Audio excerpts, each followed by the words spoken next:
బెంగళూరు సిటీలో మరో దారుణం జరిగింది. అదనపు కట్నం కోసం భార్యను వేధించాడు భర్త. వేధింపులు తాళలేక ఉరేసుకొని భార్య ఆత్మహత్య చేసుకుంది. బెంగళూరులోని సుద్దగుంటపాలెంలో ఈ ఘటన చోటు చేసుకుంది. 2 ఏళ్ల క్రితం ప్రవీణ్ శిల్పలకు వివాహం జరిగింది. బీటెక్ పూర్తి చేసి సాఫ్ట్వేర్ ఇంజనీర్గా పనిచేశారు ప్రవీణ్ శిల్ప. అయితే పెళ్లైన కొంతకాలానికి బీటీఎం లేఅవుట్లో నివాసం ఉంటున్నారు. ఒరాకిల్ కంపెనీలో సాఫ్ట్వేర్ ఉద్యోగం మానేసి బిజినెస్ చేయాలని ఆలోచించాడు భర్త ప్రవీణ్. ఈ క్రమంలోనే పానీపూరి షాప్ పెట్టాలని నిర్ణయించుకున్నాడు. పానీపూరి బిజినెస్ కోసం పుట్టింటి నుంచి పెట్టుబడిని తీసుకురావాలంటూ భార్య శిల్పను అడిగాడు భర్త ప్రవీణ్. అందుకు అంగీకరించలేదు శిల్ప. దీంతో ఆమెను టార్చర్ పెట్టాడు భర్త. 5 లక్షలు తీసుకురాకపోవడంతో శిల్పను పుట్టింటికి పంపాడు భర్త ప్రవీణ్ అత్త శాంతవ్వ. ఈ క్రమంలోనే ప్రవీణ్ అడిగినంత డబ్బులు కూడబెట్టి కూతురిని కాపురానికి పంపారు శిల్ప తండ్రి. డబ్బులు ఇచ్చినప్పటికీ శిల్పకు వేధింపులు తప్పలేదు. మానసికంగా శారీరకంగా టార్చర్ పెట్టాడు ప్రవీణ్. భర్త చిత్రహింసలు భరించలేక శిల్ప ప్రాణాలు తీసుకుంది. బెడ్రూమ్లో శిల్ప ఉరేసుకొని ఉండడాన్ని ప్రవీణ్ గమనించాడు. భార్య మృతిని గుండెపోటుగా చిత్రీకరించే ప్రయత్నం చేశాడు. ఉరేసుకున్న శిల్ప మృతదేహాన్ని మంచంపై పడేశాడు ప్రవీణ్. హార్ట్అటాక్తో శిల్ప చనిపోయిందని ఆమె తల్లిదండ్రులకు సమాచారం ఇచ్చాడు. విషయం తెలుసుకొని ప్రవీణ్ ఇంటికి శిల్ప పేరెంట్స్ వెళ్లారు. ఆమె మృతిపై అనుమానంతో పోలీసులకు ఫిర్యాదు చేశారు. 2 ఏళ్ల క్రితం 35 లక్షల నగదు 15 తులాల బంగారం ఇచ్చి పెళ్లి చేసినట్లుగా శిల్ప తండ్రి చెప్తున్నారు. అదనపు కట్నం కోసం తన కూతురుపై వేధింపులకు పాల్పడ్డట్లుగా ఫిర్యాదు చేశాడు. శిల్ప నల్లగా పొట్టిగా ఉందని తరచుగా అవమానించినట్లు పోలీసులకు కంప్లైంట్లో శిల్ప తల్లి శారద రిపోర్ట్ చేశారు. ప్రవీణ్ అతని తల్లి శాంతవ కలిసి హత్య చేసినట్లుగా ఆరోపించారు. ఈ ఘటనపై పోలీసులు కేసు నమోదు చేసుకున్నారు. అనుమానాస్పద మృతిగా కేసు నమోదైంది. ప్రవీణ్ను అరెస్ట్ చేసి పోలీసులు విచారిస్తున్నారు. మహిళా ఐటీ ఇంజనీర్ అనుమానాస్పదంగా మృతి చెందిన ఘటన బెంగళూరులో చోటు చేసుకుంది. ఎస్జే పాలెంలో నివాసం ఉంటున్న శిల్ప ఆత్మహత్య చేసుకున్నట్లు భర్త ప్రవీణ్ చెప్తున్నాడు. సుద్దగుంటపాలెంలోని నివాసంలో ఉరివేసుకున్న స్థితిలో శవమై తేలింది. శిల్పను ప్రవీణ్ కొట్టి చంపి ఆత్మహత్యగా చిత్రీకరిస్తున్నట్టుగా మృతురాలి పేరెంట్స్ ఆరోపిస్తున్నారు. ప్రవీణ్ వేధింపులు చిత్రహింసల కారణంగా ఇలా జరిగిందంటున్నారు. శిల్ప ఓ ప్రముఖ ఐటీ సంస్థలో ఉద్యోగం చేస్తుండగా ప్రవీణ్ పానీపూరి వ్యాపారం చేసేవాడని అనుమానంతో నిత్యం వేధించేవాడని చెప్పారు. పెళ్లి సంబంధం సమయంలో తాను ఐటీ ఇంజనీర్ అని అబద్ధాలు చెప్పాడని ఫిర్యాదు ఆధారంగా భర్త ప్రవీణ్పై కేసు నమోదు చేసి ప్రస్తుతం పోలీసులు అయితే అరెస్ట్ చేసిన పరిస్థితి కనబడుతోంది. సో మొత్తం మీద పోలీసులు ఈ అంశంపై దర్యాప్తు కొనసాగిస్తున్నారు. బెంగళూరులో వరకట్న వేధింపులకు సంబంధించిన మరొక మరణం అయితే ఇది వెలుగు చూసింది. దాదాపు ఈ ఘటనకు సంబంధించి పోలీసులు అనేక అంశాలను ఇప్పుడు ఆరా తీస్తున్నారు. 27 ఏళ్ల మహిళా టెక్కి తన ఇంట్లో ఉరి వేసుకొని మరణించిందని చెప్తున్నారు. ఇక మొత్తం మీద ఈ నేపథ్యంలోనే ప్రస్తుతం ఈ 27 ఏళ్ల మహిళ తన ఇంట్లో ఉరి వేసుకొని మరణించిందని పోలీసులు అయితే వెల్లడిస్తున్నారు. ఆత్మహత్యకు ప్రేరేపించారనే ఆరోపణలపై ఆ మహిళ భర్తను అరెస్ట్ చేశారు. బాధితురాలి అత్తమామల నుంచి నిరంతరం వరకట్న వేధింపులే ఆమెను ఆత్మహత్యకు దారితీస్తుందని శిల్ప కుటుంబం అయితే ఆరోపించింది. శిల్ప భర్త మాజీ సాఫ్ట్వేర్ ప్రొఫెషనల్ ప్రవీణ్ను పోలీసులు అయితే అరెస్ట్ చేశారు. గతంలో ఐటీ దిగ్గజం ఇన్ఫోసిస్లో పనిచేసిన శిల్ప ప్రవీణ్ని వివాహం చేసుకుని దాదాపు 2.5 సంవత్సరాలైంది. ఈ దంపతులకు 1.5 ఏళ్ల వయసున్న పాప కూడా ఉంది. శిల్ప మళ్ళీ గర్భవతి ఆమె కుటుంబ సభ్యులు చెప్తున్నారు. ఇక ప్రవీణ్ కుటుంబం పెళ్లికి ముందు దాదాపు 15 లక్షల నగదు 150 గ్రాముల బంగారు నగలు ఇంట్లోని వస్తువులు ఇవ్వాలని డిమాండ్ చేశారని శిల్ప తల్లిదండ్రులు తమ ఫిర్యాదులో చెప్తున్నారు. ఇక ఈ డిమాండ్లు నెరవేర్చినప్పటికీ వివాహం తర్వాత మరిన్ని విలువైన వస్తువుల కోసం పదే ఒత్తిడి చేశారంటూ ఆరోపిస్తున్నారు. ఈ అంచనాలు తీర్చడానికి కుటుంబం భారీ ఆర్థిక త్యాగాలు చేసిందంటూ ఆమె మామ చిన్నబసవయ్య అంటున్నారు. 3 సంవత్సరాల క్రితం తాము ఆమె వివాహం ఘనంగా జరిపించామని ఇంటిని అమ్మేసి దాదాపు 40 లక్షలు ఖర్చు చేశామన్నారు. పెళ్లి సమయంలో ఆమెకు 160 గ్రాముల బంగారం కూడా ఇచ్చామని చెప్తున్నారు. ఇక ఈ నేపథ్యంలోనే ప్రస్తుతం ఈ వేధింపులు కూడా ఎక్కువయ్యన్నారు. అతని ప్రకారం వివాహం తర్వాత కూడా డిమాండ్లు ఉన్నాయని, కొన్ని నెలల క్రితం అతను తమ నుంచి మరొక 10 లక్షలు తీసుకున్నాడని, ఇప్పుడు 1.5 సంవత్సరాల పాప కూడా ఉంది, ఆమె మళ్ళీ గర్భవతి అని. అయితే వివాహ సమయంలో అతను బీఈ ఎంటెక్ గ్రాడ్యుయేట్ అని చెప్పుకున్నాడని, కానీ గత 2 సంవత్సరాలుగా అతను పానీపూరి అమ్ముకుంటూ బతుకుతున్నాడని చెప్తున్నారు. శిల్ప మరణానికి దారితీసిన పరిస్థితులపై అనుమానాలు వ్యక్తం చేస్తున్నారు బంధువులు. ఇంటి లోపల కుర్చీ లేదా ఫ్యాన్ కింద ఏమీ ఉంచలేదని, ఫ్యాన్ కూడా ఎవరికి సులభంగా చేరుకోగలిగే ఎత్తులో లేదంటున్నారు. తలుపు విరిగిన సంకేతాలు కూడా లేవంటున్నాడు. పోలీసులు కేసు నమోదు చేసుకొని దర్యాప్తు చేస్తున్నారు. ఇక గ్రేటర్ నోయిడాలో కూడా ఇలాగే 26 ఏళ్ల మహిళ కట్నం తీర్చలేకపోవడంతో అత్తమామల ఆమెను నిప్పండించి చంపిన ఘటన జరిగిన కొన్ని రోజుల తర్వాత తాజాగా ఈ ఘటన జరిగింది. దర్యాప్తు కొనసాగుతున్న బాధితురాలు నిక్కీ అత్తమామలను ఆమె భర్తను జ్యుడిషియల్ కస్టడీకి తరలించారు అక్కడ. సో ఇక్కడ గ్రేటర్ నోయిడా తరహాలోనే బెంగళూరులో కూడా ఇలాంటి ఘటన చోటు చేసుకుంది. ఒక్కసారిగా మహిళాటికి బలవన్మరణంతో బెంగళూరులో మరొకసారి ఈ అంశం సంచలనంగా మారింది. బెంగళూరులో మహిళాటికి బలవన్మరణానికి భర్త అత్తమామల వేధింపులే కారణమంటూ ప్రస్తుతం వాళ్ళ తల్లిదండ్రులు ఫిర్యాదు చేశారు పోలీసులకు.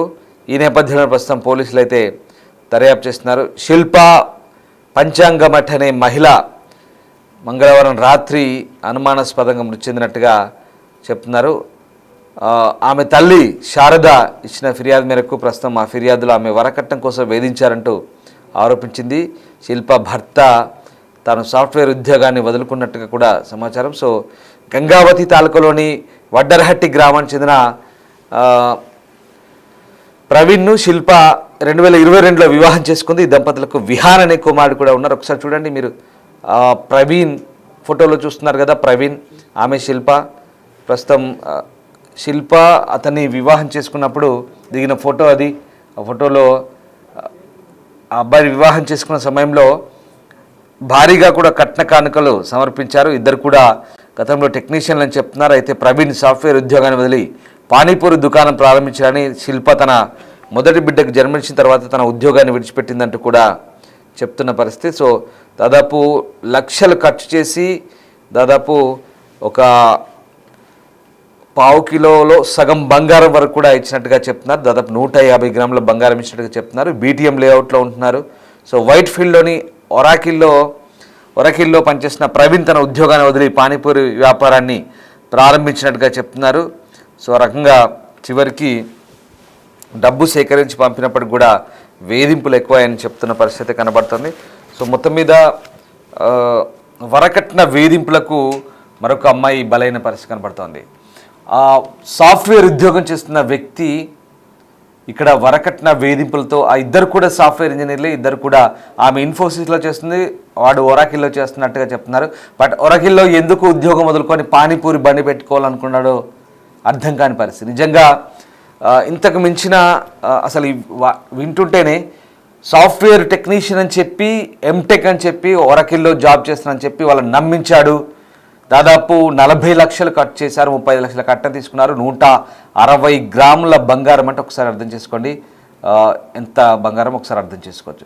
సో ఆ రకంగా ఎంత బంగారం తీసుకున్నాడు, ఘనంగా పెళ్లి చేశారు, సాఫ్ట్వేర్ ఉద్యోగం అన్నారు, అది లేదు, ఒరాకిల్లో జాబ్ వదిలేశాడు, అట్నుంచి పానీపూరి బండి స్టార్ట్ చేశాడు. అలాగే అమ్మాయిని కూడా జాబ్ అనిపించాడు అనుమానంతో, ఆమె కూడా జాబ్ మానింది.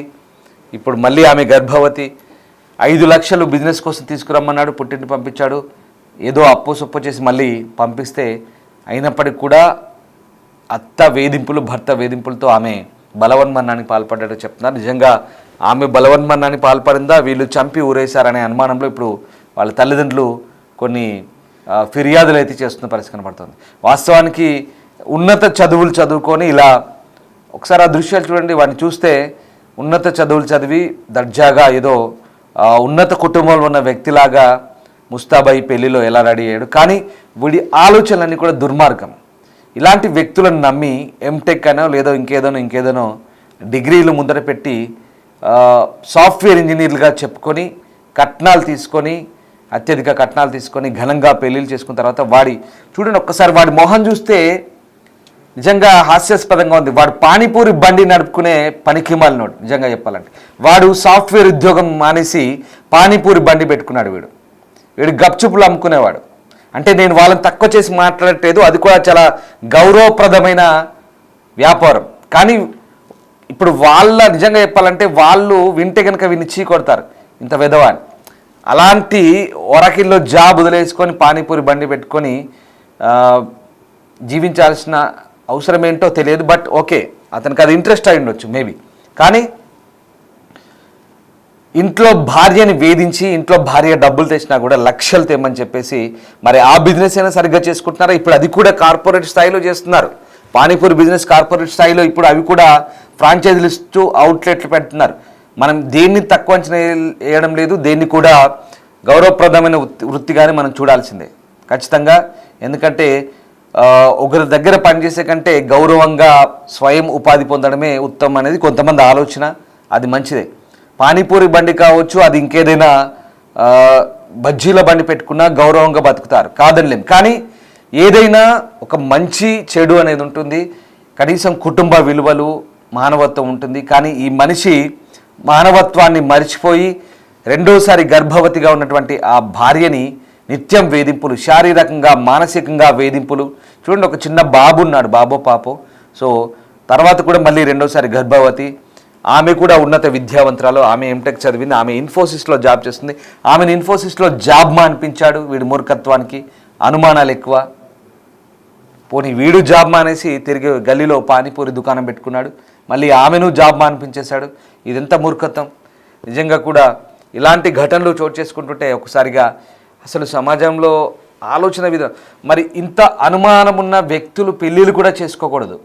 అనుమానం ఉంటే గనక పెళ్ళిళ్ళు చేసుకోకూడదు. చేసుకున్నా కూడా భార్యల్ని పరస్పరం, భర్తల్ని భార్య, భార్యని భర్త గౌరవించుకుంటేనే మంచిది, పరస్పరం అవగాహనతో ఉంటేనే మంచిది.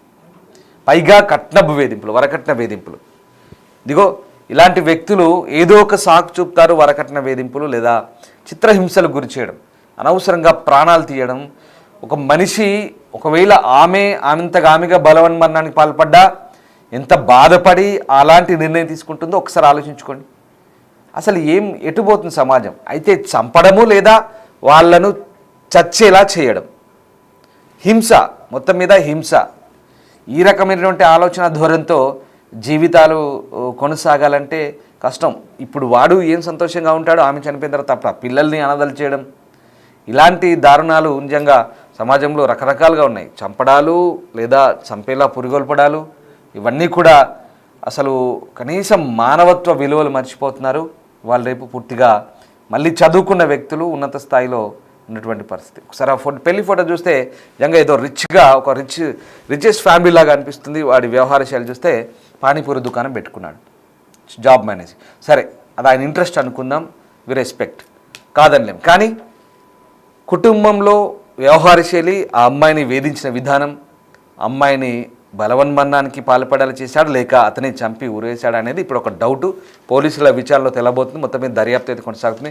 బెంగళూరులో ఈ మహిళా టీకి మృతి అనేది ప్రస్తుతం సంచలనంగా మారింది.